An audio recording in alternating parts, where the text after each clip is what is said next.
as línguas na igreja. Vamos só pegar aqui alguns, porque não vai dar para ler que é grande. Vai, 20, começa. 20. Que fareis, pois, irmãos, quando vos ajuntais? Isso. Cada um de vós tem salmo, tem doutrina, tem revelação, tem língua, tem interpretação.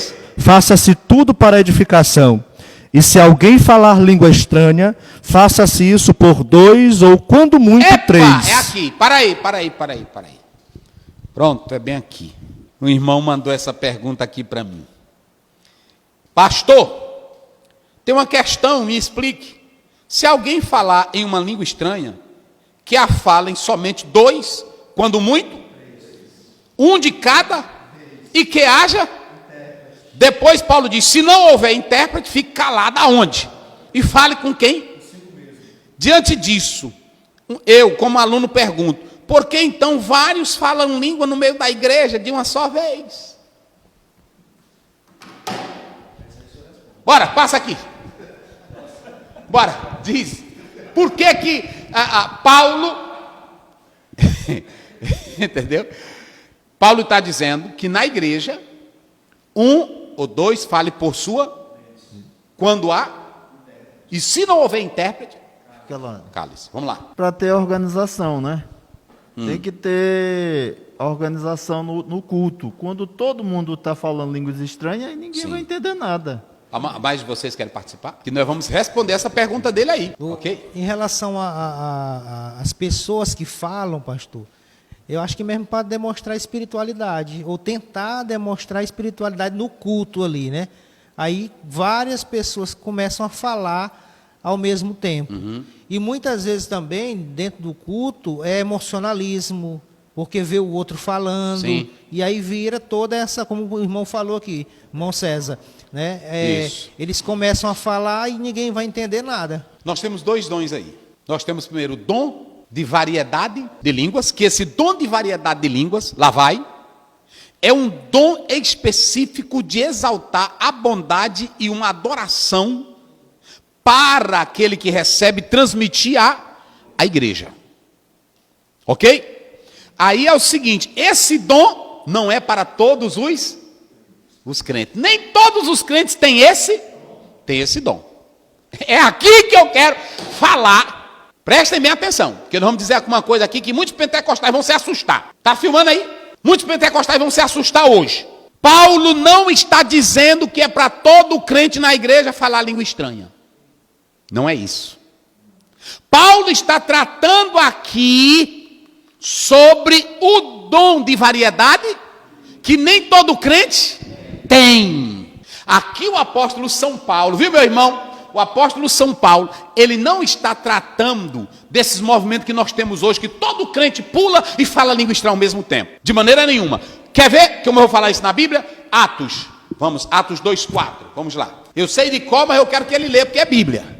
E todos foram cheios do Espírito Santo. Eita, que é bom a Bíblia. E todos foram cheios do Espírito Santo. E começaram a falar em outras línguas, conforme o Espírito Santo lhes concedia que falassem. Hein? Qual é a diferença aí entre Atos e Corinto? Já observaram agora? O que fez vocês notarem aí? Em Atos acontece o quê? E todos falam ao mesmo? Pronto, todos começaram lá no cenáculo onde eles estavam orando, todos falaram línguas estranhas.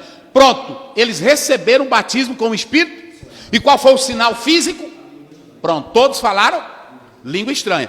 Eles não estão em culto público. Eles estão ali para receber a promessa que Jesus prometeu. Sim ou não? Nós vamos aos cultos, é só para falar língua, é? Pronto, nós vamos ao culto, é para adorar a Deus e ouvir o quê? A palavra proclama. Aí Paulo diz que no meio da igreja pode entrar um descrente e de repente, se ele vê todo mundo só falando língua estranha, ele vai entender alguma coisa. Mas se alguém estiver falando língua, o dom de línguas, e o Espírito Santo usar um intérprete, aquilo ali vai chamar a atenção do incrédulo. Não é assim? Revelará o segredo do seu coração. Agora olha para cá. A pergunta do irmão está certa. Aqui, Paulo não está legalizando que a igreja deve se reunir, todo mundo para falar línguas. No culto aqui ele está tratando do dom de variedade de línguas, que nem todo crente. Aí Paulo diz, e quando um for usado com esse dom, controle-se. Eita, mas é bom a Bíblia, irmão. Cada um na sua. Aí entra a questão da ordem. Agora eu vou dizer para você que está me ouvindo bem aqui. Está filmando aí direito? Sabe o que acontece hoje? A maioria, eu digo sem medo de errar, eu sou pentecostal, sou batizado com o Espírito Santo. Um dia desse, aí o irmão perguntou na live por que ele não me viu falando línguas. Porque língua estranha é um mistério entre eu e Deus, não é entre eu e a comunidade. Só que o maior problema é que muitos falam línguas para quererem exibir espiritualidade. Língua estranha é um segredo entre eu. E se eu estiver na igreja, eu pergunto para vocês, e se o Espírito Santo me usar, eu posso falar línguas? Na igreja eu posso falar? Sim. Agora o que foi que Paulo disse? Se não tiver intérprete, fique caladinho. Fique aqui com você. Pronto, essa é a doutrina pentecostal. Agora nós vamos dizer a verdade. Muita coisa nós erramos. Hoje tem, pode falar aí. Fala aí, senão o povo não escuta. Eu já ouvi crentes dizendo que quando o Espírito Santo toma ele não se controla. Não existe essa. O Espírito Santo me pegou, eu estou descontrolado. Inclusive aí no texto Paulo diz, o Espírito do profeta, não é o Espírito Santo, é o Espírito do... Paulo está dizendo que quando o crente é tomado por esse dom, pela variedade de língua, por língua, ele não fica de modo mecânico, perdendo a capacidade mental, a capacidade de pensar, racional, ele não fica doido. Pronto, ele recebe, e se ele recebe o dom de profecia, se ele recebe a variedade de línguas, ele vai estar em si porque ele vai entregar um recado de Deus. E naquele momento, não é mais Deus que está falando, Deus já entregou para ele. Quem está falando é o É por isso que aquela profecia precisa ser averiguada. Está aí da fonte que é Deus, e agora está no Mas esse profeta pode estar falando no emocional, pode estar falando na carne, pode estar falando pelo diabo. Então, pastor, como seria um culto pentecostal? Sabe como é que seria um culto pentecostal? O crente está na igreja para ouvir a palavra de Deus. O crente está na igreja adorando a Deus e glorificando pela sua palavra. Porque culto morto também não presta. Paulo diz, quando vocês se ajuntam, tem visão, outro tem sonho, outro tem profecia, e outro tem o quê? Pronto. Tem salmo. Agora pronto, seja tudo com decência aí. Olha aí, culto é assim. Agora olha para cá. O salmo, a doutrina, a revelação, tudo isso aqui tem que ter a base na palavra. Não é esse negócio. Nada disso. Receba daqui, pega daqui, derruba ela aí, toca ela aqui. Isso não é culto pentecostal. Não é nada disso. E nem é essa, porque tem irmão que na hora que pega no microfone já vai falando língua estranha. Nem sabe da igreja direito. Ele pronto, ele fica que nem panela de pressão, chiando. Que é isso, irmão? Prega o evangelho. Não é assim? A igreja pode dizer glória a Deus, o irmão pode dizer aleluia, sim ou não? E ele pode até falar em mistério com Deus ali quietinho, sim ou não? Agora a maioria de movimento hoje é para exibir o quê? Espiritualidade. Um quer dizer que fala mais língua estranha do que o outro.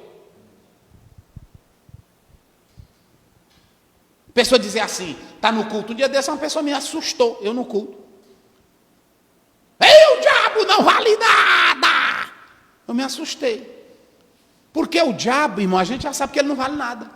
Não precisa eu dizer na igreja. Primeiro o diabo já é derrotado, sim ou não? Nós temos um bocado de coisa que eu mesmo não faço. Mas tem irmão, pisa na cabeça dele, pisa na cabeça do diabo. O diabo foi derrotado, não foi por ti não, foi derrotado, foi por Jesus. Está lá em Romanos 16, 20. Então preste bem atenção que eu vou dizer aqui, hoje, essas histórias, esses cultos pentecostais que estão acontecendo hoje, essas ilusões, pisa na cabeça dele, derrama azeite nele, joga. Irmão, isso é tão absurdo, eu estava lendo aqui o livro do pastor Elinaldo, ele fala da urina santa. A pessoa que diz que é tão ungida que ela pegava e saía mijando nos lugares na cidade, marcar território, porque aquela urina era santa.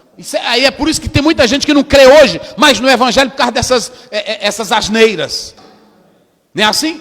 Essas bobagens. Urinar. É o rugido do leão. É a unção do riso. É a irmã entrar no culto. Isso é palhaçada. Isso não é poder de Deus. Eu imagino que se Paulo tivesse vivo hoje, e se ele viu o absurdo nos crentes lá de Corinto, Agora imagine se hoje ele estivesse vivo. Eu não sei nem como é que ele ia escrever a carta dele. É cai, é dente, é derruba. Isso não é poder de Deus e não é Pentecoste. Não é poder de Deus e não é Pentecoste. Tem nada a ver com isso aí. Então, as línguas estranhas na igreja, elas podem acontecer. Agora, vocês agora fizeram a distinção do dom, da variedade de línguas para a interpretação.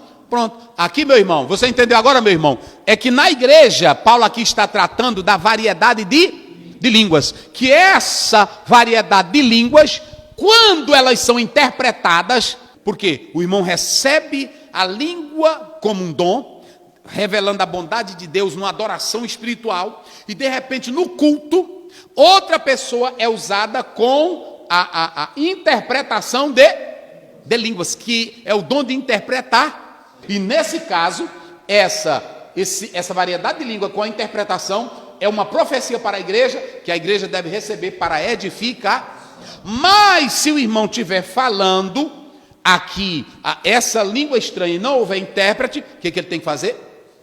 Então pronto. Agora, a partir de agora, nós entendemos que variedade de línguas é um dom que nem todo crente tem. Então, se nem todo crente tem, é para todo crente falar língua?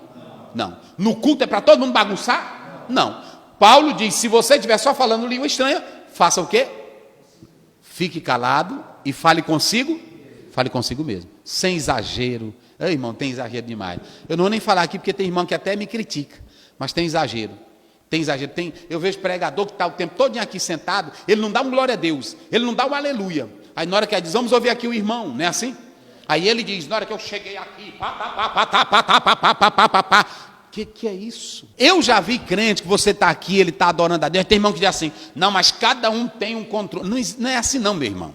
A pessoa que tem um Espírito Santo, ele não é doido, ele é sábio, e ele mantém a ordem. Então nós temos que ter esse cuidado para não virar um desequilíbrio. E Paulo diz assim, deixem de ser meninos. Está aí ou não está? Então pronto, a temática é essa daqui. Medite nisso.